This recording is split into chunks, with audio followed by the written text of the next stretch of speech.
मेरी ज़िंदगी का मकसद तेरे दी की सरफराजी, मैं इसीलिए मुसलमान, मैं इसीलिए नमाजी।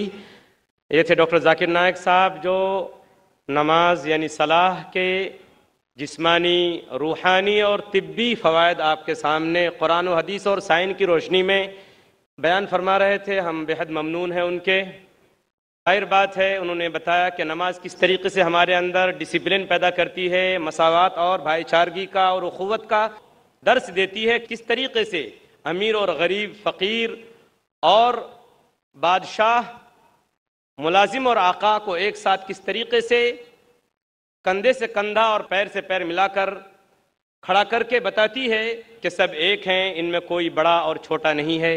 आ गया ऐन लड़ाई में अगर वक्त नमाज, क़िबला रू हो के ज़मी बोस हुई कौम हिजाज, एक ही सफ़ में खड़े हो गए महमूद व अयाज, न कोई बंदा रहा न कोई बंदा नवाज, बंदा व साहिब व मुहताज व गनी एक हुए, तेरी सरकार में पहुँचे तो सभी एक हुए। मेरे दोस्तों, जैसा कि डॉक्टर जाकिर साहब ने कहा कि हमारी नमाज होनी चाहिए।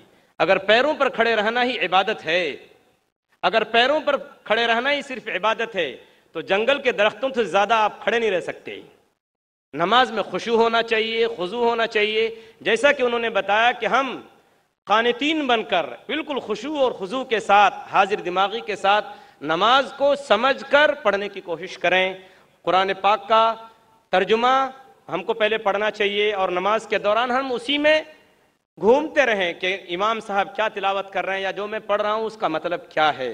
तो इंशाअल्लाह हमारी नमाज होगी। वरना ऐसा ना हो कि बकौल अल्लामा इकबाल कि कभी क़िबला रू जो खड़ा हुआ तो हरम से आने लगी सदा, तेरा दिल तो है सनम आशना, तुझे क्या मिलेगा नमाज में। और ऐसा ना हो कि जब जब ज़मीन के ऊपर सजदा करें तो वो हिस्सा ज़मीन का हमारे बारे में, हमारे खिलाफ ये गवाही दे, जैसा कि फ़ारसी शायर ने शेर कहा है कि बज़मी तो सजदा करदम ज ज़मीन अदा बर आम, कि मोरा ख़राब कर दी तू बसजदा रियाई, कि जब जब मैंने ज़मीन के ऊपर सजदा किया तो ज़मीन के उस टुकड़े से आवाज़ आई कि तुमने मुझको रियाकारी के सजदे से ख़राब, नापाक कर दिया। इसलिए मेरे दोस्तों, हमें नमाज़ों का अहतमाम करना चाहिए। नमाज किसी भी हाल में माफ़ नहीं है सिवाय चंद मौक़ों के, जैसा कि डॉक्टर साहब ने तफसील से उसके ऊपर रोशनी डाली। अब डॉक्टर साहब की तकरीर का जो दूसरा दिलचस्प और इंतहाई मुअस्सिर सेशन है, जो सवाल व जवाब का सेशन है, वो अब हम शुरू करते हैं। सवाल व जवाब को शुरू करने से पहले चंद बातों का ध्यान रखना तमाम भाइयों और बहनों के लिए ज़रूरी है। सबसे पहली बात तो ये है कि सवाल करने वाला अपना नाम और प्रोफेशन यानी जो पेशा है वो ज़रूर बताए। सवाल मुख्तसर हो, कोई लंबी चौड़ी गुफ्तगू और बातचीत न हो। सवाल ख़ास तौर पर अगर मुसलमान भाइयों और बहनों को सवाल करने का मौका मिले तो उनका सवाल उन्वान के मुताबिक होना चाहिए। जैसा कि आज की तकरीर का उन्वान है डॉक्टर साहब की, सलाह, हिदायत और रहनुमाई का रास्ता। हमारे गैर मुस्लिम भाई और हमारी गैर मुस्लिम बहनें, उनको इजाज़त होगी कि वो इस्लाम के बारे में कोई भी सवाल डॉक्टर साहब से कर सकते हैं।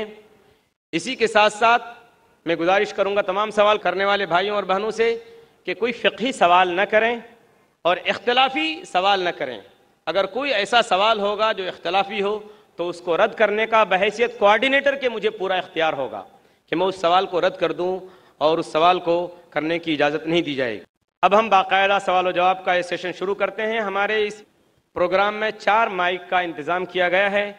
एक माइक नंबर 1 हमारे बाएं जानिब है, स्टेज के हमारे बाएं हाथ की तरफ है और भाइयों की तरफ। दूसरा बीच में हमारे भाइयों के शोबे में, माइक नंबर 3 भी भाइयों के शोबे में है और माइक नंबर 4 हमारे दाहिने हाथ पे हमारी बहनों के शोबे में है और इसी के साथ साथ माइक नंबर 5 भी हमारी ख़वातीन और हमारी बहनों के शोबे में है। अब हम बाकायदा सवाल और जवाब का प्रोग्राम शुरू करते हैं। हम वॉलंटियर हजरात से गुजारिश करेंगे, दरख्वास्त करेंगे कि अगर कतार में कोई गैर मुस्लिम भाई हो तो पहले उन्हें सवाल करने का मौका दिया जाए। माइक नंबर 1 से जो भाई खड़े हैं सवाल कर सकते हैं। जी हाँ भाई।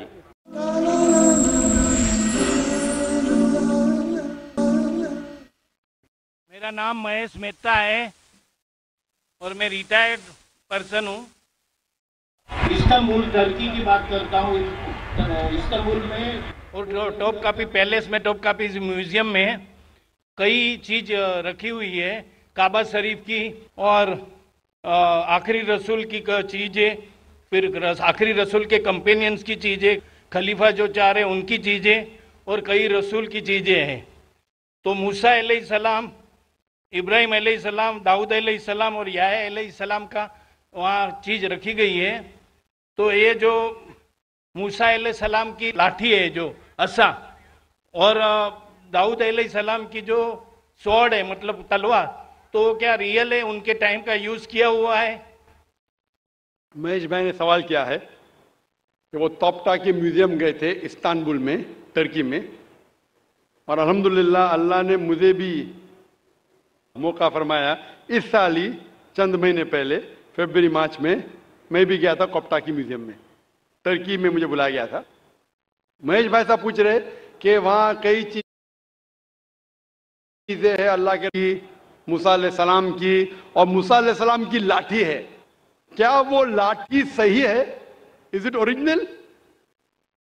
मैंने भी वो लाठी को देखा। ये सवाल मेरे दिमाग में भी आया, ये सवाल जो आपका है मेरे दिमाग में भी आया, लेकिन जवाब मिला सही है नहीं, कोई फर्क पड़ता नहीं। लाठी सही है या गलत फर्क नहीं पड़ता है, फर्क ये पड़ता है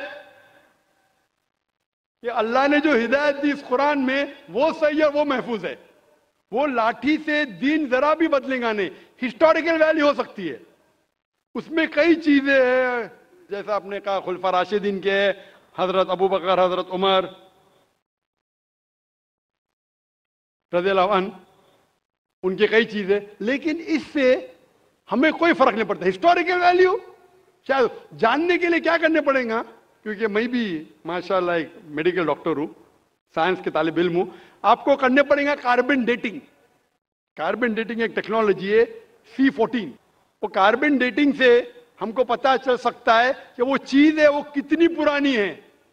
तो अगर हम कार्बन डेटिंग करते हैं उस लाठी पे और फिर पता लगता है कि वो हजारों साल पुरानी है, मूसा अलैहिस्सलाम कितने हजार साल पहले हमें पता ही नहीं। कुरान में इसका जिक्र है।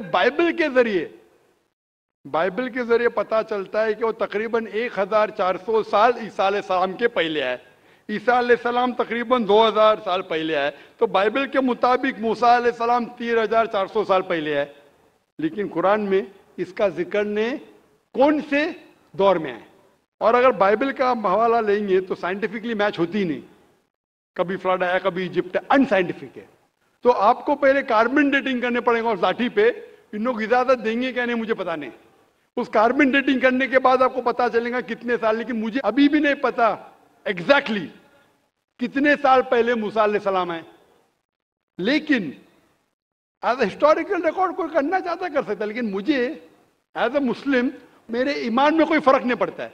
मूसा अलैहिस्सलाम का जो जिक्र कुरान मजीद में वो सही है, और जो हिदायत जो मूसा अलैहिस्सलाम के जरिए में मिली, अल्लाह ताला जो देता है मूसा अलैहिस्सलाम के जरिए, वो मुझे पता है, उसके ऊपर अमल करना चाहिए। वो लाठी सही है क्या नहीं है, वो खुलफा राशिदीन की चीजें सही है क्या नहीं है, हमें कोई फर्क नहीं पड़ता है, और फर्क नहीं पड़ना चाहिए। हमें देखना चाहिए उनका पैगाम क्या है और उनके पैगाम पे अमल करना चाहिए। Hope the answer the question. Mike number 2 में जो भाई हैं सवाल कीजिए। My name is Rohit Gandhi. I am second year engineering of VXTC. I want to ask that is Salah is important that much that can we leave our colleges and lectures? It's possible that we have lectures and classes all the time, so we should leave that. Or my second question is, the Sunni and that Shia are not joining that in Salah, so what should be done with them? How we can improve them? Rohit भाई ने 2 सवाल पूछा है। सवाल का जवाब देने से पहले मैं ये दरख्वास्त करना चाहूँगा मेरे गैर मुसलमान भाइयों और बहनों से, आपके पास अगर कोई भी सवाल है जो पूछना चाहते हैं, चाहे इस्लाम के ताल्लुक़ हो या दीगर मज़ाहिब के ताल्लुक़ हो, हिंदुइज़म के बारे में या क्रिश्चियनिटी के बारे में, ईसाईयत के बारे में, आप बिना झिझक यहाँ पूछ सकते हैं। हम खुली आज़ादी देते हैं हमारे गैर मुसलमान भाइयों और बहनों को कि आप जो भी सवाल पूछना चाहते हैं इस्लाम के मुताल्लिक, ये आपका सुनहरी मौका है। ऐसा मौका हमेशा नहीं आता। अक्सर मजहबी लेक्चर तकरीर के बाद खुला सेशन नहीं होता है जहां आप कोई भी सवाल पूछ सकते हैं, चाहे इस्लाम के बारे में हो, हिंदुइज्म के बारे में हो, क्रिश्चियनिटी के बारे में हो, जुडाइज्म के बारे में हो। आप अगर मेरे बात से मुत्तफिक नहीं है फिर भी आप बोल सकते कि जाकिर मैं इस बात से मुत्तफिक नहीं हूं, और आप पूछ सकते। कोशिश करूंगा कि जो भी थोड़ा बहुत इल्म मुझे है मैं कोशिश करूंगा आपकी गलतफहमी दूर करूं। भाई ने सवाल पूछा कि हमारे कॉलेज में लेक्चर्स होते हैं और क्या हम सलाह पढ़ने के लिए लेक्चर को तर्क कर सकते हैं, लेक्चर को छोड़ सकते हैं। और रोहित भाई ने कहा कि वो सेकेंड ईयर इंजीनियरिंग में है। मैं आपसे कहना चाहता हूं कि 20 साल पहले मैं भी कॉलेज में था, 20 साल पहले मैं भी कॉलेज में था, मैं भी इस दौर से गुजरा। अल्हम्दुलिल्लाह सुम्मा अल्हम्दुलिल्लाह, कॉलेज में अल्हम्दुलिल्लाह नमाज में पढ़ता था। कॉलेज में जब आप जाते हैं ब्रेक होती है, और कॉलेज का टाइमिंग क्या होता है, इधर 7 से 1 तक होता है, या हो सकता है 8 से लेके 4 तक के, जो भी टाइम है। लंच ब्रेक तो मिलता है। जब आपको लंच ब्रेक मिलता है उस ब्रेक में आप लंच के साथ नमाज भी पढ़ सकते, सलाह भी पढ़ सकते। हो सकता है कि कॉलेज के ऐसे टाइमिंग हो कि आप अगर मस्जिद नजदीक है तो मस्जिद में जाइए, मस्जिद नजदीक नहीं है तो उस कॉलेज में अगर कुछ मुसलमान भाई है उनसे भी कहिए और जमात बना सकते। लेकिन सलाह छोड़ने की इजाजत आपको नहीं है, ये पढ़ना फर्ज है। और बेशक विदाउट एनी प्रॉब्लम आप पढ़ सकते हैं। आप जाके बॉयज कॉमन रूम में पढ़ सकते, गर्ल्स कॉमन रूम में पढ़ सकते। सलाह छोड़ने की इजाजत नहीं है। मस्जिद करीब है तो मस्जिद में जाइए, सलाह छोड़ने की इजाजत नहीं है। आप कह रहे थे कि कोई सुन्नी हजरात है, कोई शिया हजरात है जो पैर से पैर नहीं मिलाते। कुरान मस्जिद में सुन्नी शिया नहीं है, मुस्लिम है। मुस्लिम उसे कहते हैं जो अपनी जिंदगी अल्लाह के हुक्म और फरमान के मुताबिक बसर करता है। जो इंसान अपनी जिंदगी अल्लाह के बताए हुए रास्ते पे चलता है उसे कहते हैं मुस्लिम। तो जो आदमी नमाज पढ़ता है, मैंने आपसे जिक्र किया, अल्लाह सुब्हाना ताला कम से कम 12 जगह कहते हैं कुरान मजीद में अतिउल्लाह और अतिउर रसूल, ओबे अल्लाह एंड ओबे द मैसेंजर। सूरह निसा सूरह नंबर 4 आयत नंबर 59 और 12 जगह का जिक्र मैंने किया। हमें अल्लाह और अल्लाह के रसूल की इताअत करना चाहिए। और अल्लाह के रसूल फरमाते हैं कि आप उस तरह नमाज पढ़ो जिस तरह आप मुझे नमाज पढ़ते हुए देखते हैं। यह हदीस है बुखारी की किताब आदान की चैप्टर नंबर 18 हदीस नंबर 604। और फिर से दोहराया गया सही बुखारी में जिल्द नंबर 9 हदीस नंबर 352 352। और अल्लाह के रसूल फरमाते हैं कि नमाज के वक्त, सही बुखारी में जिल्द नंबर 1 किताब आदान चैप्टर 75 हदीस नंबर 692, कि जब आप नमाज पढ़ते हैं, हजरत अनस फरमाते कि हम सहाबा के कंधे मिलते थे दूसरे सहाबा के कंधे से, हमारे पैर मिलते थे हमारे सहाबा के पैर से।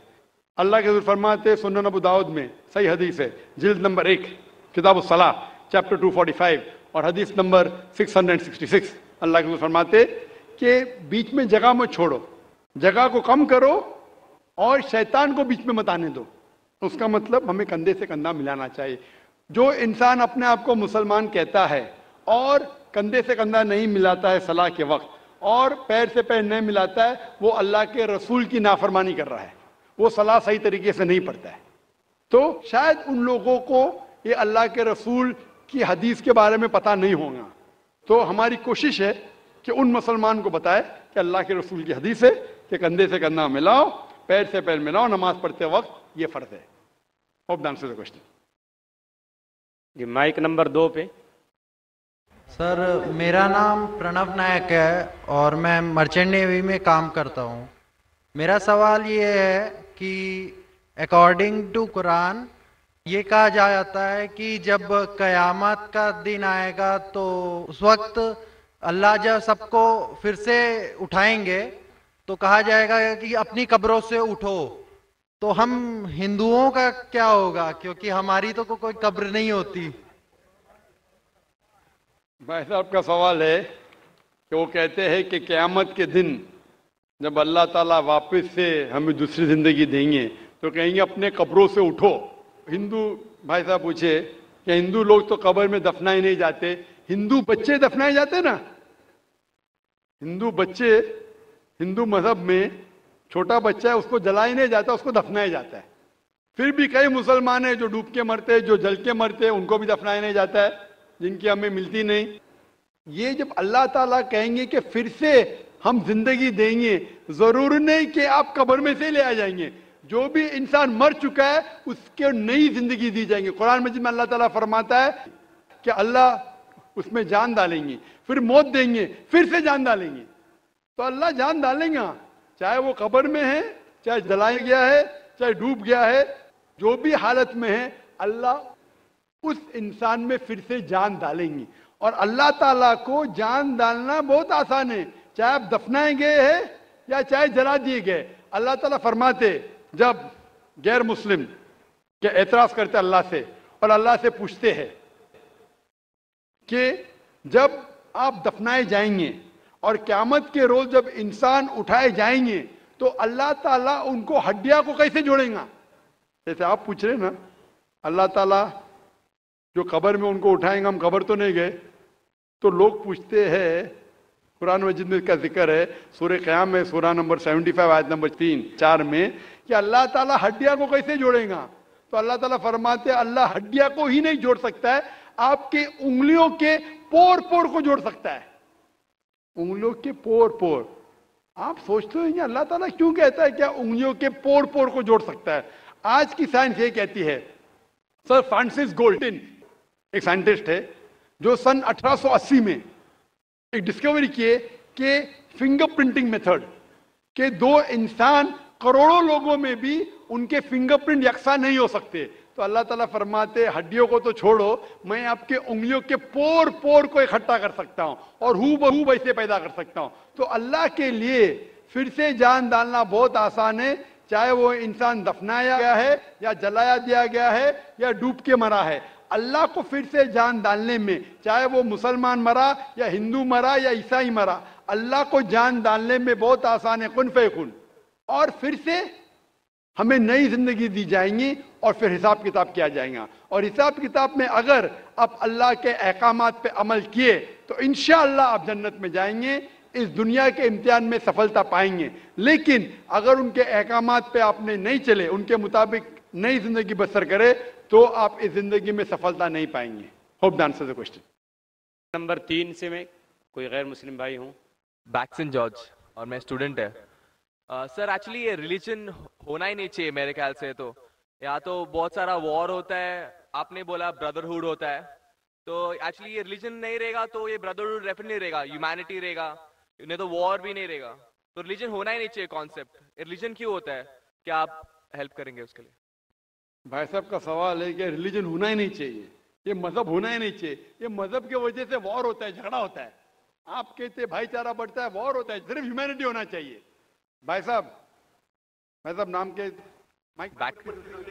बैक्सन जॉर्ज। कौन से माइक्रोफोन पे हाथ ऊपर करेंगे? जॉर्ज बोलिए सर। पीछे वाले माइक्रोफोन।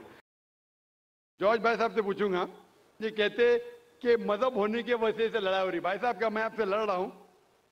भाई साहब नहीं क्या मैं आपसे झगड़ रहा हूं? हाँ क्या नहीं? नहीं सर। आप समझते मैं मजहबी हूं? हाँ सर। हूं ना? तो मैं क्या आपसे लड़ रहा हूं? जो सही मजहब को जानता है, सच्चा मुसलमान है, वो आम तौर पे झगड़ा नहीं करेगा।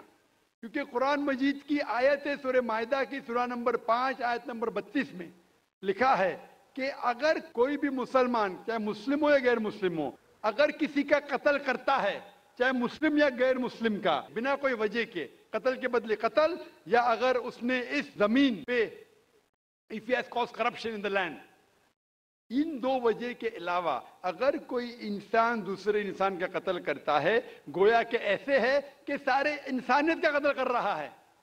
मैं आपको एक मिसाल दूंगा। जब मैंने लेक्चर दिया था टेररिज्म मुस्लिम मोनोपोली, तो अक्सर जैसा हमारा सेशन होता है कि गैर मुस्लिम को पहले चांस दिया जाता है, तो जब मैं कह रहा था इस्लाम के बारे में, इस्लाम की क्या राय है दहशतगर्दी के बारे में, जिहाद के बारे में, तकरीर के दौरान मैं मिसाल दे रहा था कि मुसलमान टेररिस्ट नहीं होते अक्सर, और इस्लाम मजहब टेररिज्म के खिलाफ है, दहशत के खिलाफ है। सवाल जवाब के मौके पे एक हिंदू ने मुझसे सवाल पूछा कि जाकिर भाई, जो गुजरात में हुआ, जो मुसलमानों के साथ जो गलत हुआ, जो मुसलमान औरत के साथ बलात्कार हुआ, अगर मैं होता तो मैं भी हिंदुओं को यहाँ चुन चुन के मारता था।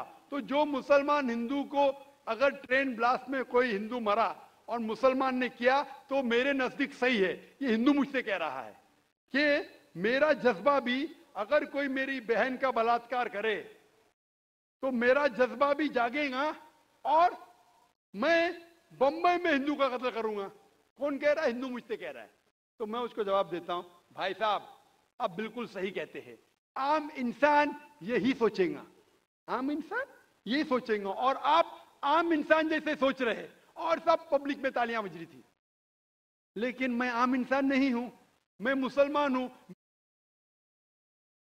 मेरा मजहब, मेरा रब मुझे इजाजत नहीं देता है। अगर कोई हिंदू ने किसी मुसलमान का कत्ल किया है या कोई औरत का बलात्कार किया है, मैं वही मजहब के इंसान बंबई में उसका कत्ल नहीं कर सकता हूं। यह इजाजत ही नहीं है। अगर मैं शायद मुसलमान नहीं होता तो मैं कहता था हाँ वो हिंदू से आप सही कह रहे हैं। मेरा मजहब मुझे इजाजत देता ही नहीं। ये आपकी इंसानियत है जो कह रही है। मुसलमान होने के लिए इंसान होना फर्ज है, लेकिन इस्लाम इंसानियत से ऊंचा है।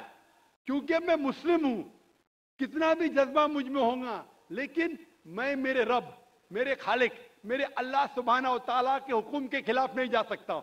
जो शख्स ने कोई मुस्लिम औरत का बलात्कार किया उसको पकड़ो और उसको पुलिस के हवाले करो, पकड़ के सजा दो। लेकिन दूसरे इंसान को वही मजहब के अगर मैं कत्ल करूंगा, ये बिल्कुल खिलाफ है। आप सोचिए, हिंदू के रिश्तेदार सोचने लगेंगे ना ये कैसा मुसलमान, कैसा इस्लाम मजहब है। मैं, मेरे भाई ने क्या गलती किया था कि उसका कत्ल हुआ? मजहब नहीं सिखाता आपस में बैर रखना। हिंदी है, वतन है, हिंदुस्तान हमारा। आप जो कह रहे इंसानियत का सबक जो कह रहे हैं आप, इंसानियत अच्छी चीज है, लेकिन इस्लाम इंसानियत से ऊपर है। इस्लाम इंसानियत से और ऊंचा है।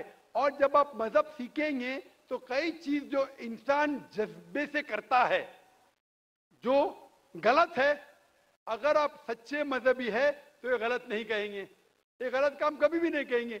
जो लोग मजहब के नाम पे गलत काम करते हैं उनको दोषी ठहराइए, मैं आपके साथ हूं। लेकिन कहना कि मजहब के वजह से ये दंगे फसाद होते हैं और जंग होती है, बिल्कुल गलत। मैं पूछना चाहता हूं, आप हिस्ट्री में पढ़िए, हिस्ट्री में पढ़िए अशोका ने जब लाखों लोग का कत्ल किया, कौन से मजहब का था? वो कौन से मजहब का था? उसका मजहब ही नहीं था। जितने लोग अक्सर कत्ल करते वो नाम के लिए होंगे, क्रिश्चियन या बुद्धिस्ट या कोई मुस्लिम होगा, लेकिन वो मजहब को फॉलो ही नहीं करते। आप तारीख में देखिए, आप तारीख अगर देखेंगे, मैं पूछना चाहता हूं कि जितने कत्ल आज हो रहे हैं, जितने कत्ल आप देखते हैं कि ये कत्ल क्यों हो रहे? अमेरिका अफगानिस्तान पे हमला क्यों किया? क्यों किया? मजहब के लिए। क्यों किया? दुनिया जानती है, ओपन सीक्रेट, तेल के लिए। इराक में घुसी क्यों? मजहब के लिए। करोड़ों का कत्ल किया, क्यों किया? मजहब के लिए। मजहब के नाम पे मुसलमानों को बदनाम किया जा रहा है। ये मजहब ही है। अगर सच्चा मजहब है, सही मजहब है, तो कभी भी नहीं सिखाता कि इंसानों में झगड़ा करना। अगर वो कुछ गलत काम कर रहा है, अगर गलत काम कर रहा है, जो शख्स गलती कर रहा है उसे पकड़ो, उसको सजा दो, मैं बिल्कुल उनके साथ हूं। लेकिन आम इंसानों में झगड़ा करना, फसाद पैदा करना, इस्लाम कभी भी नहीं सिखाता। ये इस्लामी मजहब है। इसीलिए इस कॉन्फ्रेंस का उन्वान है Islam the solution to humanity, इस्लाम इंसानियत का हल। तो जो भी मुश्किलात इंसानियत में हैं आज की तारीख में, इसका हल सिर्फ इस्लाम में ही मिलेगा। आप मुझे बताओ, कुरान की कौन सी आयत कहती है कि बिना वजह किसी इंसान का कत्ल करना चाहिए? आप कुरान का हवाला दो, मैं आपकी बात को मान लूंगा। आप सिर्फ मीडिया के जरिए जो मीडिया गलतफहमी फैला रही है इस्लाम के खिलाफ, उसकी बुनियाद पे कहने लगेंगे कि मजहब के वजह से ये दंगे फसाद होते हैं या मजहब के वजह से लोग कत्ल करें एक दूसरे का। ये बिल्कुल बेबुनियाद है। मैं पूछूंगा, कुल हाथु बुरहानुकुम इन कुंतुम सादिकीन, आप अपना सबूत पेश करो अगर आप सच्चे हो। Hope the answer the question. मजहब नहीं सिखाता आपस में बैर रखना, हिंदी है हम वतन है हिंदुस्तान हमारा, बिल्कुल सही है। मजहब ये नहीं सिखाता कि आपस में दुश्मनी और नफरत हो। माइक नंबर 4 में खातून के शोबे में कोई नॉन मुस्लिम खातून हो सवाल कर सकती हैं। डॉक्टर नायक, मेरा नाम पूजा शर्मा है and I am a clinical data coordinator. I would like to thank कि आज मुझे ये अपॉर्चुनिटी मिली कि मैं आपको थैंक यू बोल सकूं। मैं आपको पिछले 1-1.5 सालों से फॉलो कर रही हूं और मेरे अंदर जो मुस्लिम और इस्लाम के लिए कुछ गलत फहमियाँ थी शायद वो क्लियर हो गई हैं। एंड जैसे आपने कहा, आपने कुरान की कई आयतों के बारे में कहा। मैं सोचती हूँ कि गीता हो, कुरान हो, बाइबल हो, कोई भी हो, सब में एक ही बात कॉमन लिखी है कि आप अपने फर्ज करते जाओ, झूठ मत बोलो, किसी की अनजान हत्या मत करो। और जो जैसे कि एक बंदे ने बोला कि रिलीजन की वजह से इतने दंगे फसाद हो रहे हैं, मुझे नहीं लगता कि इस वजह से, even I agree with you doctor Zakir Naik, because मैं जहाँ तक जानती हूँ, मैंने थोड़ा बहुत पढ़ा है, इस्लाम में नहीं लिखा जो हम बोलते हैं ना कि टेररिस्ट आधा से ज्यादा मुस्लिम होते हैं, नहीं, ऐसा नहीं है। इस्लाम में लिखा है कि जब आप किसी की बेवजह हत्या करते हो कि तो आप शायद मुस्लिम नहीं हो। ये इस्लाम में नहीं लिखा है कि आप किसी की हत्या करो बीइंग अ मुस्लिम, आप किसी की हत्या करो या बीइंग अ हिंदू किसी की आप हत्या करो। तो I would like to thank you doctor Zakir Naik की बहुत सारी कंफ्यूजन्स थी जो काफ़ी दूर हो गई हैं। Thank you. जज़ाकल्लाह। बहन ने कहा कि वो तकरीबन 1.5 साल से मैं तकरीर सुन रही है और उन्हें यकीन हो गया है कि अल्हम्दुलिल्लाह इस्लाम एक सही मज़हब है और नफ़रत नहीं सिखाता, किसी का बिना वजह कत्ल नहीं करना सिखाता है। और इंशाअल्लाह मैं दुआ करूँगा अल्लाह सुब्हानहू तआला से बहन कि आप इंशाअल्लाह कुरान मजीद का तर्जुमा पढ़िए, ये इंशाअल्लाह आपको आपके रब के और करीब ले आएगा इंशाअल्लाह। और मैं दुआ करता हूँ कि अल्लाह ताला आपको हिदायत दे। और इस कुरान मजीद का तर्जुमा मैं दरख्वास्त करूँगा मेरी एहलिया से, अगर वो लेडीज़ के सेक्शन में हैं तो इस बहन को कुरान मजीद का तर्जुमा दे, अंग्रेज़ी में या हिंदी में जो भी ज़बान हो चाहती है। और मैं दुआ करूँगा इंशाअल्लाह कि आप कुरान मजीद का तर्जुमा पढ़िए, इंशाअल्लाह और हिदायत पाएंगे। जज़ाकल्लाह। Thank you.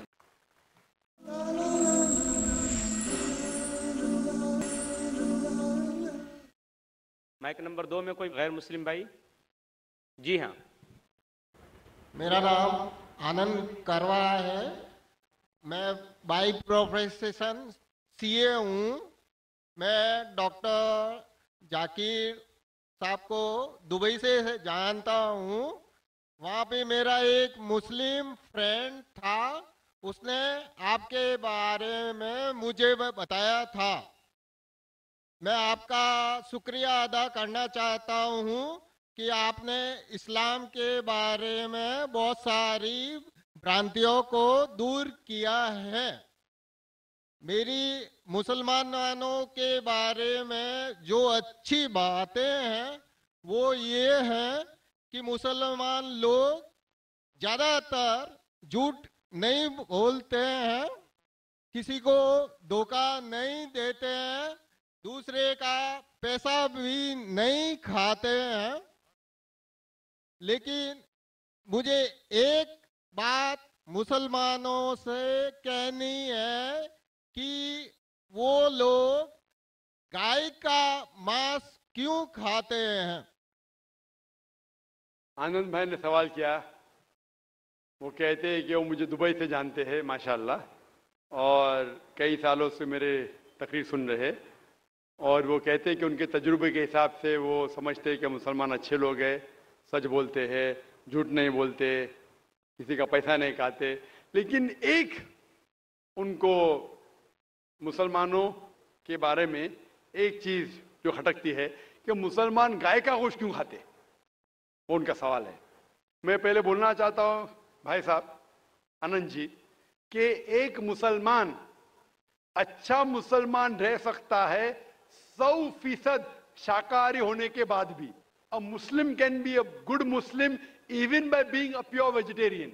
शुद्ध शाकाहारी होने के बाद भी एक मुसलमान 100% अच्छा मुसलमान रह सकता है।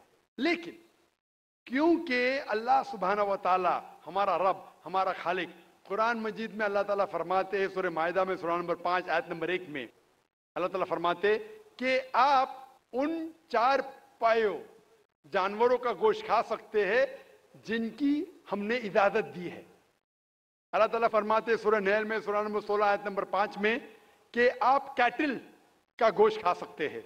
कुरान में जिक्र आता है सूरह मोमिनून में सूरह नंबर 23 आयत नंबर 21 में कि आप कैटल में से आपको मिलता है दूध, उनमें से मिलती है आपको गर्मी और आप इनका गोश्त खा सकते हैं। तो जब अल्लाह सुब्हानहू व तआला हमारा खालिक, हमारा मालिक कहता है कि आप गोश्त खा सकते, तो क्यों हमें नहीं खाना चाहिए? मैं आपको कोशिश करूंगा बताने के लिए कि आज की साइंस ये कहती है कि हमारे जिस्म में हमको प्रोटीन की जरूरत है, कम से कम 23 एमिनो एसिड की जरूरत है। यही 23 में से 8 एमिनो एसिड हमारे जिस्म में नहीं बनते। उसके लिए फर्ज है कि ये हमारे खाने में हमें ये अमीनो एसिड मिलना चाहिए। कोई भी शाकाहारी, कोई भी भाजी पाला नहीं है जिसमें आटों के आटो अमीनो एसिड मौजूद है। फ्लैश में, गोश्त में आटो अमीनो एसिड मौजूद है। इसे साइंस कहती है कंप्लीट प्रोटीन, कंप्लीट फूड। आज साइंस ये कहती है कि फ्लैश फूड में, गोश्त में प्रोटीन है, नियासिन है, विटामिन B1 है, इससे सेहत अच्छी बनती है। और आज आप देखेंगे जो जानवर जो शाकाहारी होते हैं, जो सिर्फ भाजी पाला खाते हैं, भेड़, बकरी, गाय, आप देखेंगे इन जानवरों के दांत इनके चपटे हैं, उनके पास हर्बीवोरस सेट ऑफ टीथ है। ये सिर्फ भाजी पाला खाते, गोश्त खा ही नहीं सकते। जब आप देखेंगे मांसाहारी जानवर के दांत, शेर बब्बर, चीता, उनके नोकीली दांत होते हैं। ये सिर्फ गोश्त खाते हैं, भाजी पाला खा ही नहीं सकते।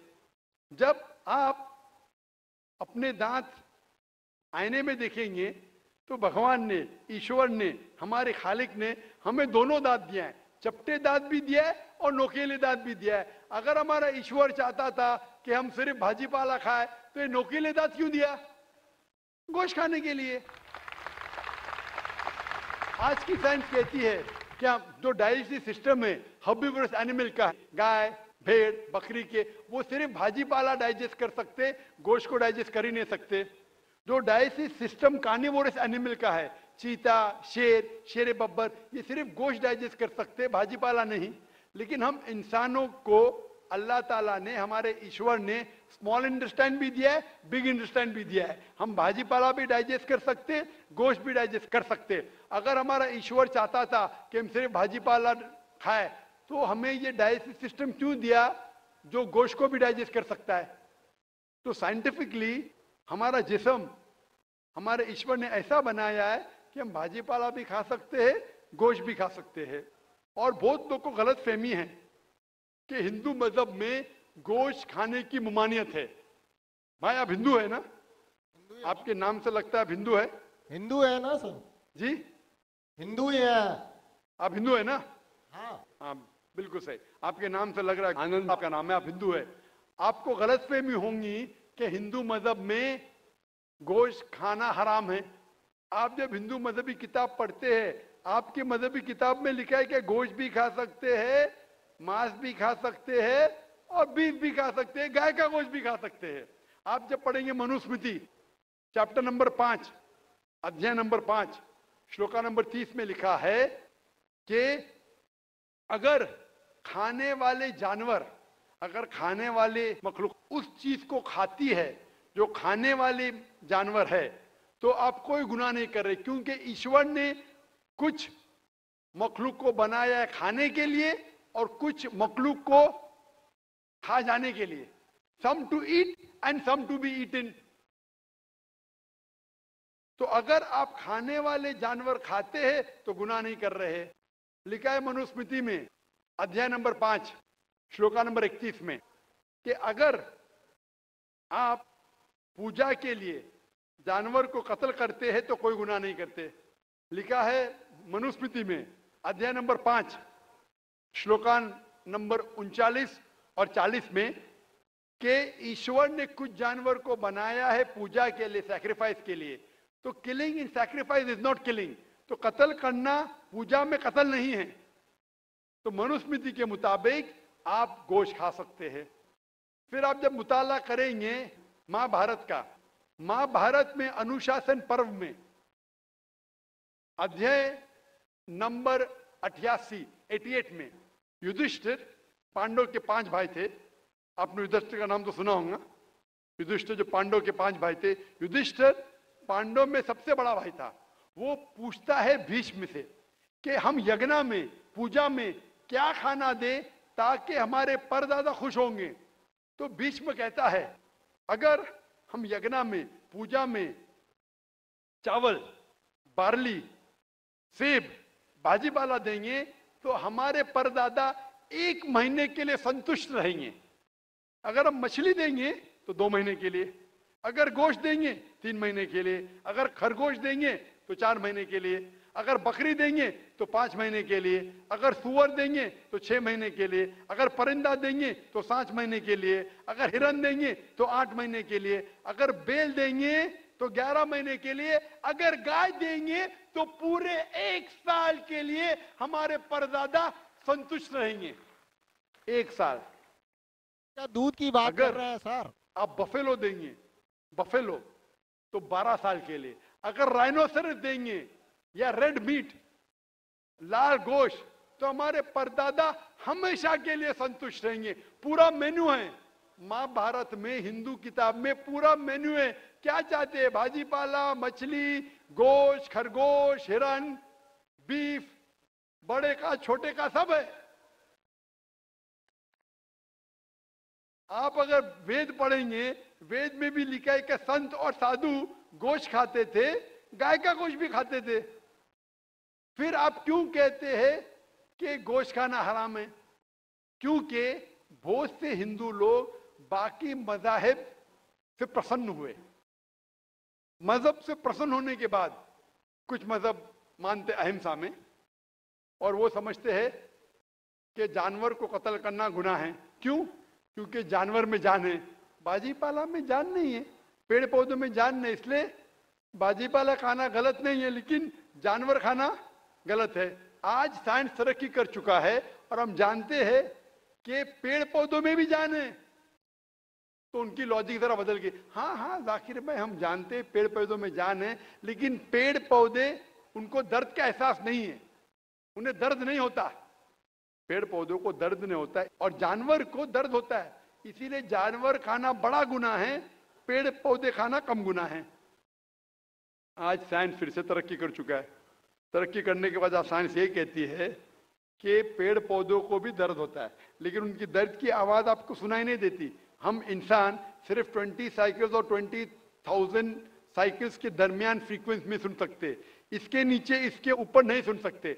वो चीखते हैं लेकिन हमें उनकी आवाज सुनाई नहीं देती।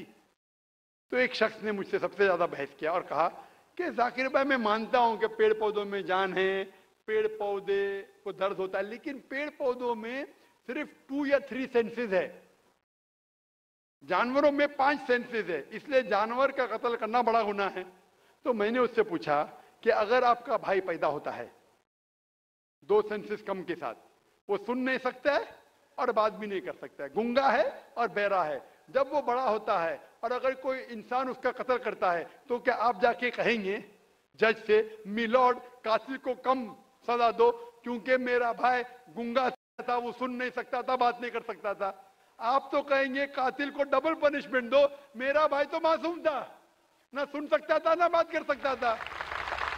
इस्लाम में 2 सेंसेस लेस और 2 सेंसेस मोर नहीं।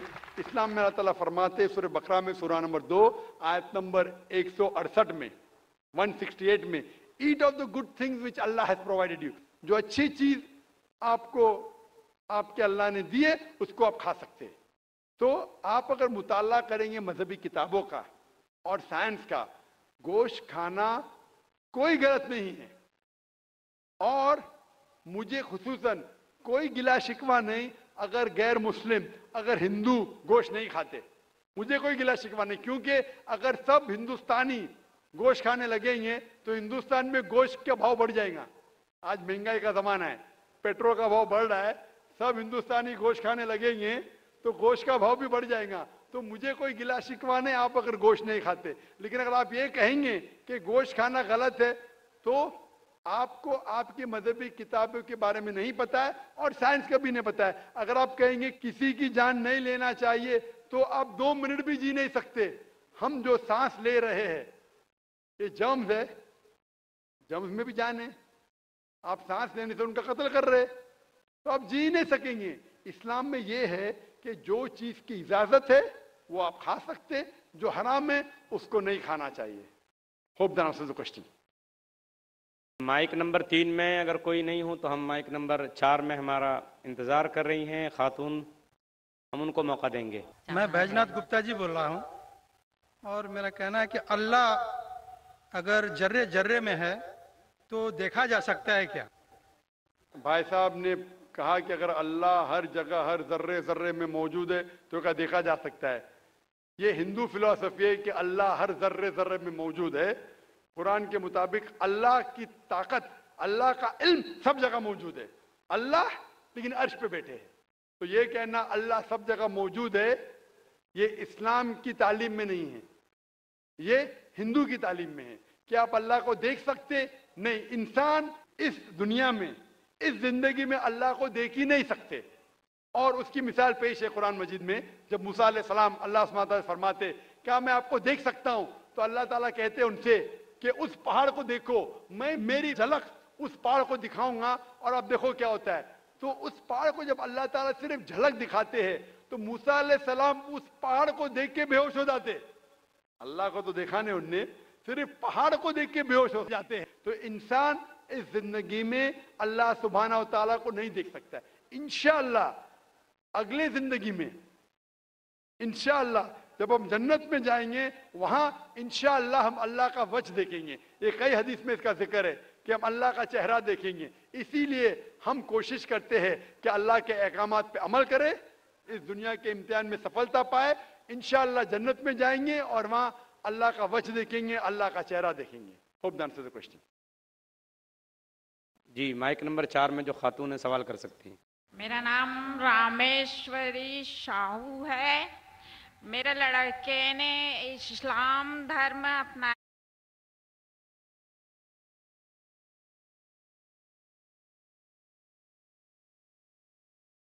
है। हम हिंदू धर्म को मानते हैं, तो बच्चे लोग कौन सा धर्म शादी कर लिए? आपके बेटे ने इस्लाम धर्म अपना लिया है। अपना लिया है, तो आपका सवाल क्या है अभी? तो बच्चे लोग कौन सा धर्म मानेंगे? आपने कहा कि आपके बेटे ने इस्लाम धर्म कबूल कर चुका है, तो कौन से बच्चे? उसके बच्चे या आपके बच्चे? मेरे बच्चे, उसके बच्चे। आपने कहा कि आपके बेटे ने इस्लाम धर्म कबूल कर चुका है, तो मुस्लिम हो गया है,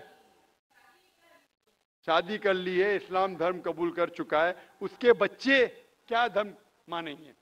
सबसे पहले मैं ये आपसे कहना चाहता हूं कि अल्लाह के रसूल फरमाते हैं कि हर बच्चा जब पैदा होता है वो दीनुल फित्र में पैदा होता है। हर बच्चा, चाहे वो हिंदू के घर में पैदा हो या ईसाई के घर में या यहूदी के घर में, जब बच्चा पैदा होता है वो दीनुल फित्र में पैदा होता है, मतलब वो मुस्लिम जैसा पैदा होता है।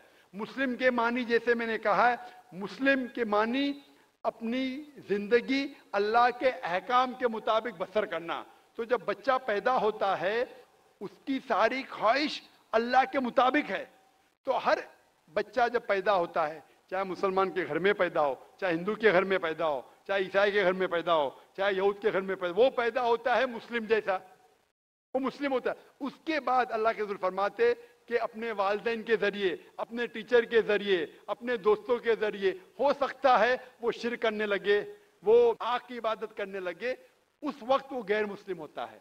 इसीलिए अगर कोई गैर मुस्लिम मुस्लिम बनता है, convert is a wrong word, convert कहना गलत लफ्ज है। कन्वर्ट मतलब एक तरीके से दूसरे तरीके जाना, सही लफ्ज है रिवर्ट। रिवर्ट मतलब वो असल में मुसलमान था, फिर गैर मुस्लिम बना, फिर से मुसलमान बना। इस्लामिक तालीमात के मुताबिक हर इंसान जब पैदा होता है मुस्लिम पैदा होता है। आपने कहा कि आपके बेटे ने इस्लाम कबूल कर चुका है, शादी कर चुका है, बच्चा क्या है? बच्चा मुस्लिम होगा। वो अलग बात है अगर उस बच्चे पे कोई दबाव है या कोई गलत हिदायत दी जाएंगी, हो सकता है वो बुत परस्ती करने लगे, हो सकता है वो आग की इबादत करने लगे, फिर वो मुस्लिम से गैर मुस्लिम होगा। हर बच्चा जो पैदा होता है वो मुस्लिम पैदा होता है, अल्लाह के अहकामात के ऊपर अमल करता है, उसके बाद बड़े होने के बाद दूसरे के इन्फ्लुएंस की वजह से शायद वो गलत रास्ते पे जा सकता है, लेकिन हर बच्चा पैदा होता है मुस्लिम जैसा। Hope the answer the question. Mike number 5 में अगर कोई खातून हो गैर मुस्लिम तो सवाल करें, नहीं तो माइक नंबर 1 में एक गैर मुस्लिम भाई हमारा इंतजार कर रहे हैं। जी ठीक है, माइक नंबर 2 से सवाल कर लीजिए। Namaste, my name is Pratik Sriranga Barge and I am student of 11th standard and I am in Swami Vivekananda College, Chembur. First of all, I would like to say this is my first time to attend this type of event and I am glad to say मुझे sir जी का जो speech था वो बहुत अच्छा लगा और मेरे मन में इस्लाम धर्म के बारे में जो गलत फहमियाँ थी वो एक चुटकी में ख़त्म हो गई। और मेरा पहला सवाल सर जी से ये है कि भगवान और अल्लाह एक ही है, और मेरा दूसरा सवाल ये है कि अगर पहले एक सवाल का जवाब ये कर लीजिए फिर इंशाल्लाह दूसरा सवाल करें। भाई साहब ने कहा कि वो पहली बार ऐसे मजमे में मौजूद है और बहुत खुश है, एक चुटकी में उसके सारे गलत फहमियाँ इस्लाम की दूर हो गई। अल्हम्दुलिल्लाह, अल्लाह ताला आपको हिदायत दे। और उसका सवाल है कि क्या भगवान और अल्लाह एक ही है? इस सवाल के दो रुख हो सकते हैं, दो रुख। आप कॉमर किधर लगाते वो इंपॉर्टेंट है। अल्लाह और भगवान एक है? हाँ एक है, एक ही है, दो तो नहीं है। अगर कहेंगे कि अल्लाह और भगवान यकसा है तो सवाल दूसरा रुख ले लेता है। इसका जवाब अगर आप पूछना चाहते हैं कि अल्लाह और भगवान एक है तो बेशक एक है। अगर आप पूछना चाहते हैं जो अल्लाह और भगवान, जो हिंदू लोग जो भगवान में मानते हैं और मुसलमान जो अल्लाह में मानते वो एक है, तो मेरा जवाब इसमें ये कि अगर आप सही तरीके से हिंदू धर्म की किताबों का मुताला करेंगे और सही तरीके से इस्लाम धर्म की किताब का मुताला करेंगे तो दोनों यकसा है, वही है। लेकिन अगर जो मजहब के धर्म अधिकारी है उनकी बात सुनेंगे जो किताबों के हवाले से दूर है, किताब के पैगाम से दूर है, तो हो सकता है आपको गलत राय मिलेंगी। जैसे मैंने फरमाया था मेरे तकरीर में कि कुरान में लिखा है सूरह इखलास में सूरह नंबर 112 आयत नंबर 1 में कुल हुवल्लाहु अहद, कहो कि अल्लाह एक है। उसी तरीके से आप जब हिंदू मजहब की किताब का मुताला करते हैं, आप पढ़ते हैं, उसमें लिखा है छंदोग्य उपनिषद में अध्याय number 6 section number 2 shloka number 1 में लिखा है एकम एविदित्यम, भगवान एक है, ईश्वर एक है, दूसरा नहीं है। लिखा है श्वेता उपनिषद में चैप्टर नंबर 6 श्लोका नंबर 9 में नाचस्य कसिज जनिता न चदीपा, उस भगवान के कोई वालिदैन नहीं है, कोई रब नहीं है। भगवान का कोई माँ नहीं है, कोई वालिद नहीं है, कोई सुपीरियर नहीं है। लिखा है श्वेता उपनिषद में चैप्टर नंबर 4 श्लोका नंबर 19 में नाट्यस्य प्रतिमा अस्ति, उस ईश्वर की कोई प्रतिमा नहीं। प्रतिमा का मतलब है अक्स, painting, picture, portrait, statue, idol. उस भगवान की कोई प्रतिमा नहीं, कोई पिक्चर नहीं, कोई पेंटिंग नहीं, कोई अक्स नहीं, कोई फोटोग्राफ नहीं, कोई आइडल नहीं, कोई स्टैच्यू नहीं। ये दोहराया गया है यजुर्वेद में चैप्टर नंबर 32 श्लोका नंबर 3 में नाट्यस्य प्रतिमा अस्ति, उस ईश्वर का कोई अक्स नहीं, कोई प्रतिमा नहीं, कोई पिक्चर नहीं, कोई पेंटिंग नहीं, कोई फोटोग्राफ नहीं। तो जब आप मुताला करेंगे हिंदू मजहबी किताब का और कुरान का, हिंदू मजहबी किताब का ब्रह्म सूत्र में कहा गया है एकम ब्रह्म द्योत्या नास्ते नीना नास्ते किंचन, भगवान एक ही है, दूसरा नहीं है, नहीं है, नहीं है, जरा भी नहीं है। There is only one God, not a second one, not at all, not at all, not in the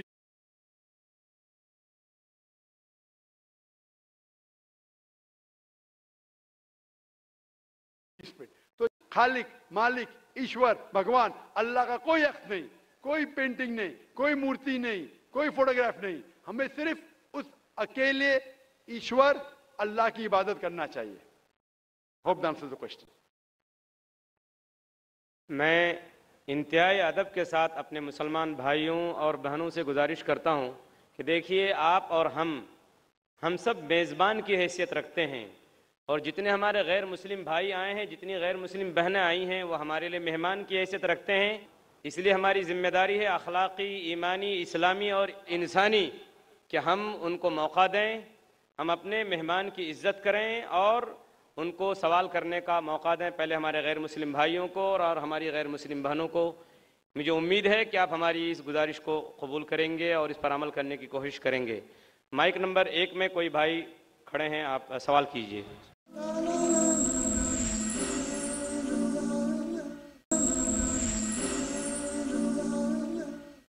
इस्लाम कहता है कि एक ही बार आदमी पैदा होता है, एक ही बार मरता है और बाद में क़यामत होती है।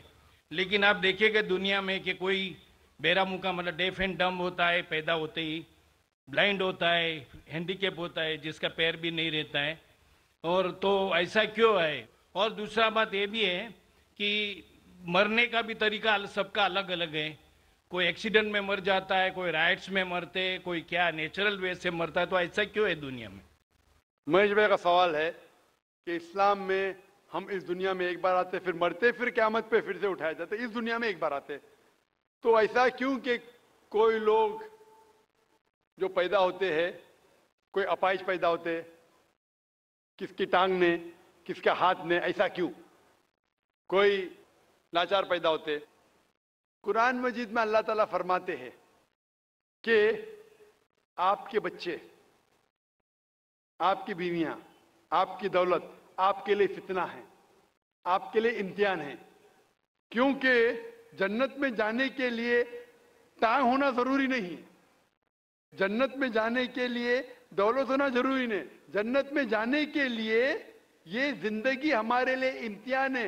अल्लाह के अहकामात के मुताबिक जिंदगी को बसर करना चाहिए। कुरान मजीद में अल्लाह ताला फरमाते हैं सूरह मुल्क में, सूरह नंबर 67 आयत नंबर 2 में, अल्लज़ी खलक़ल मौत वल हयाता, अल्लाह सुब्हाना व तआला ने मौत और जिंदगी पैदा की है ताकि आपको जांच सके आप में से अच्छे अमाल वाले कौन हैं। तो ये जिंदगी हमारे लिए एक इम्तिहान है। आपका अच्छा सवाल था कि क्यों कुछ इंसान पैदा होते अपाहिज, कोई बीमार, कोई अच्छे सेहतमंद, क्यों? इसकी वजह है कि जब आप एग्जामिनेशन में बैठते हैं, हर साल एग्जामिनेशन पेपर बदलता है क्या नहीं? अगर आप कहेंगे कि हर वक्त पेपर सेम रहना चाहिए तो टेस्ट किधर, एग्जामिनेशन किधर? तो अल्लाह ताला कहता है कि जिस तरीके से आपको जो नियामत दी उस तरीके से एग्जामिनेशन अल्लाह ताला उस पेपर को परखेगा। मिसाल के तौर पे अगर एग्जामिनेशन पेपर आसान है तो टीचर उसको स्ट्रिक्ट तरीके से जांचता है, अगर पेपर मुश्किल है तो एग्जामिनर उसको आसानी से जांचता है। तो उसी तरीके से अल्लाह ताला फरमाते कुरान मजीद में, आपके बच्चे, आपकी फैमिली, आपकी दौलत आपके लिए फितना है, एक टेस्ट है। अल्लाह ताला टेस्ट कर रहा है उस बच्चे के वालिदैन का। देखना चाहता है कि अगर बच्चे को पैदा करते अपाहिज, या बच्चा जब पैदा होता है दिल की बीमारी के साथ, वो देखना चाहता है कि फिर भी उसके वालिदैन अल्लाह पे ईमान लाते क्या नहीं। और जितना डिफिकल्ट टेस्ट उतना बड़ा रिवॉर्ड। आप अगर एक आम बीए ग्रेजुएशन पास करते हैं, तो आपका नाम महेश है, वो मिस्टर महेश ही रहेगा, बदलेगा नहीं। लेकिन मेडिकल एग्जामिनेशन पास करते एमबीबीएस, पास करने के बाद आपके नाम के आगे लग जाएगा डॉक्टर, क्योंकि मेडिकल एग्जामिनेशन पास करना मुश्किल है। मुश्किल एग्जामिनेशन पास करते रिवॉर्ड भी ज्यादा है। तो अल्लाह ताला अलग लोग को डिफरेंट डिफरेंट एग्जामिनेशन में डालता है। किसी को दौलत देता है, किसी को गरीब बनाता है। जब दौलत देता है वो देखना चाहता है कि दौलत के बाद ये इंसान ज़कात दे रहा है कि नहीं, खैरात कर रहा है कि नहीं। वो गरीब इंसान को ज़कात में 100% मार्क्स मिल चुके, गरीब इंसान को ज़कात ही नहीं देने का। हम बोलते अरे बेचारा गरीब है, उसको 100% मार्क्स मिल गए। ज़कात में गरीब को 100 में से 100 मिलता है। वो अमीर है जो शायद थोड़ी ज़कात देगा तो उसको 100 में से शायद 10 मार्क्स मिले, बराबर ज़कात देगा तो ज़्यादा मार्क्स मिलेंगे। वो गरीब को ज़कात के टेस्ट में 100 में से 100 मिलता है, उसको ज़कात देने की जरूरत ही नहीं, लेकिन उसको शायद दूसरा टेस्ट होगा, उसको टेस्ट होगा। वो गरीब इंसान एक रूम में हो सकता है 10 लोग रह रहे, वो हिजाब कैसा करता है, बराबर से हिजाब कर रहा है कि नहीं, वो टेस्ट है। हो सकता है इंसान अमीर है, उसका बेटा जैसे आपने कहा अपाहिज पैदा होता है, तो अल्लाह ताला देखना चाहता है कि इस अमीर इंसान को मैंने दौलत दी, ऐशो आराम दिया, अभी उसके बच्चे को अपाहिज पैदा करता हूं, देखना चाहता हूं कि ये फिर भी अपने रब की इबादत करता है क्या नहीं। जो आदमी कमजोर रहेगा बोलेगा अरे क्या ये अल्लाह ताला नौज़ुबिल्लाह मेरे लिए क्यों ये मुश्किल पेश आता है। जो सच्चा मोमिन रहेगा वो कहेंगे अल्हम्दुलिल्लाह, फायदा होगा तो भी अल्हम्दुलिल्लाह, नुकसान होगा फिर भी अल्हम्दुलिल्लाह। ये मोमिन की जांच है। तो ये दौलत, गरीबी, सेहत, अपाहिज, दिल की बीमारी, ये टेस्ट है। इसीलिए हमें उन लोगों को देखना चाहिए, उन लोगों को मत देखो जो आपके ऊपर है, आप उन लोगों को मत देखो जो आपके ऊपर। मैं कह रहा था ना, मिसाल दे रहा था, वो गांव का आदमी देखता है गाड़ी चाहिए, फ्लैट चाहिए, बंगला चाहिए, फिर से गांव में आ जाता है। उन लोगों को देखो जो आपके नीचे है। और एक अंग्रेजी में कहावत है जो मैं उर्दू में तर्जुमा करूंगा, एक शख्स हमेशा रोता था कि क्यों मेरे पास जूती नहीं है, क्यों मेरे पास जूती नहीं है। जब उसने एक इंसान को देखा जिसके पैर ही नहीं थे, अल्लाह से शिकायत करता था मेरे पास जूतियां क्यों नहीं है। जब उसने इंसान को देखा जिसके पैर ही नहीं थे, वो अल्लाह का शुक्र अदा कम अज कम मेरे पैर तो है। तो अल्लाह ताला डिफरेंट लोग को डिफरेंट इम्तिहान ले रहा है, किसको दौलत, किसको गुर्बत, किसको सेहत, किसको बीमारी, जो भी है। अगर आप जिस हालत में हैं, अगर अल्लाह हमारे खालिक का कहना मानते तो इस दुनिया में सफलता पाएंगे। ये हमारे लिए इम्तिहान है। दुनिया जिस तरीके से सूरह मुल्क में कहा गया है, सूरा नंबर 60 में, जो भाई हैं गैर मुस्लिम हो, सवाल कीजिए। सर मेरा नाम उमेश शर्मा है, मैं योगा टीचर हूँ। पहला सवाल मेरा ये है कि आपने बताया था कि नमाज पढ़ते समय जैसे हम सजदा करते हैं, उस सजदे की स्थिति में जैसे माइग्रेन पे और स्टमक प्रॉब्लम, सियाटिका, सर्वाइकल, नी की प्रॉब्लम, इनमें ब्लड का सर्कुलेशन होता है, वो मैं मानता हूँ। लेकिन कन्फ्यूज इस बात का है कि जब हम ध्यान करते हैं, मैं योग में जैसे दयानंद सरस्वती से, पतंजलि योग ट्रस्ट से मैं योग सीखा हूँ, उसमें बताया है जब ध्यान हम एक जगह पे करेंगे, आंखों को एक जगह पे रखेंगे, तो ध्यान की धारणा अपने आप बदल जाएगी। ध्यान धारणा समाधि। तो इसमें जब हम सजदा करते हैं तो जैसे वज्रासन में घुटने मोड़ के सजदा नीचे को, फोरहेड को धरती टच करते हैं, फिर हम उठते हैं तो हमारी जब नजर हट जाएगी उस जगह से, तो ध्यान एक तरफ से वहां से हट जाएगा। तो ऊपर वाले के लिए, जैसे अल्लाह के लिए, ध्यान कहाँ से रहेगा? Thank you. भाई साहब ने सवाल किया कि जब सजदे में जाते, सजदा अहम रुकन है, तो नजर एक तरफ होनी चाहिए, हम सजदे से उठ जाते तो ध्यान भटक सकता है, नजर दूसरी की जा सकती। ये आप जो बोल रहे दयानंद सरस्वती के बारे में कि नजर एक जगह होना चाहिए, वो सही है गलत अलग बात है, लेकिन हमारे रसूल, हमारे पैगंबर मोहम्मद सल्लल्लाहु अलैहि वसल्लम ने कहा, जब आप नमाज पढ़ते हैं आपकी नजर हमेशा आप सिजदा करते वहां होना चाहिए। तो जब आप कयाम में हैं, रुकू में हैं, सजदा में, आपकी नजर उधर ही है, जहां आपकी जगह सिजदे की है वहां ही नजर आपकी होना चाहिए। कयाम में जब खड़े हैं, जब रुकू में जाते फिर भी नजर वहां रहती है, सजदा में जाते फिर भी वहां रहती है, अत्तहियात में भी रहती, नजर एक ही जगह रहती है। लेकिन सिर्फ नजर से काम नहीं चलता, नजर के अलावा हमारा ध्यान, हमारा जहन, जो हम अल्लाह, हमारे ईश्वर, हमारे मालिक, हमारे खालिक के पैगाम के ऊपर ध्यान दे रहे, उसके ऊपर अमल कर रहे, तो हमें हिदायत मिलेंगी। और जो ये नमाज का तरीका है, आप हिंदू मजहब की किताब में पढ़ेंगे, इसमें कहा गया है षष्टांग।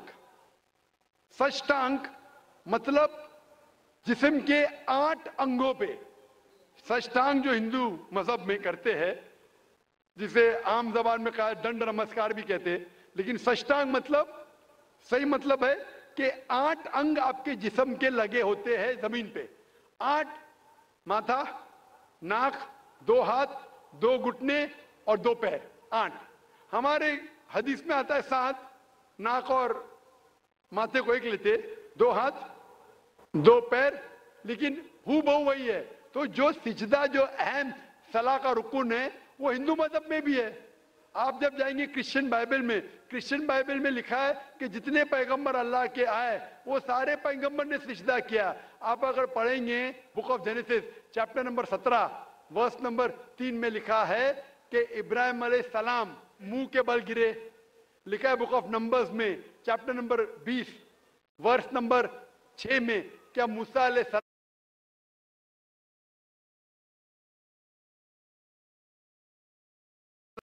और हारून ने सलाम मुंह के बल गिरे। लिखा है बुक ऑफ जोशुआ में चैप्टर नंबर 5 वर्स नंबर 14 में कि जोशुआ ने अपने मुंह के बल गिरे और इबादत की। और लिखा है कि ईसा अलैहिस्सलाम in the gospel of Matthew chapter number 26 verse number 39 में, वर्स नंबर 39 में क्या जीसस का took a little bit step forward in the garden of Gethsemane, fell on his face and prayed to God. ईसा अलैहिस्सलाम ने garden of गेथसेमनी में अपने मुंह के बल गिरे और अल्लाह की इबादत की। जितने पैगंबर आए मोहम्मद सल्लल्लाहु अलैहि वसल्लम के पहले, जब उनने अल्लाह की इबादत की उनने सजदा किया। तो सजदा सबसे अहम है, सारे पैगंबरों ने किया। Hope this answers the question. वाखिर दावाना अल्हम्दुलिल्लाह रब्बिल आलमीन। जज़ाकल्लाह डॉक्टर जाकिर नायक साहब। इसी तरीके से मैं आप तमाम सामाईन और ख़वातीन और हज़रात के शुक्रिया के साथ आज के इस जलसे के ख़िताम का ऐलान करता हूँ। अस्सलामु अलैकुम व रहमतुल्लाहि व बरकातुहू।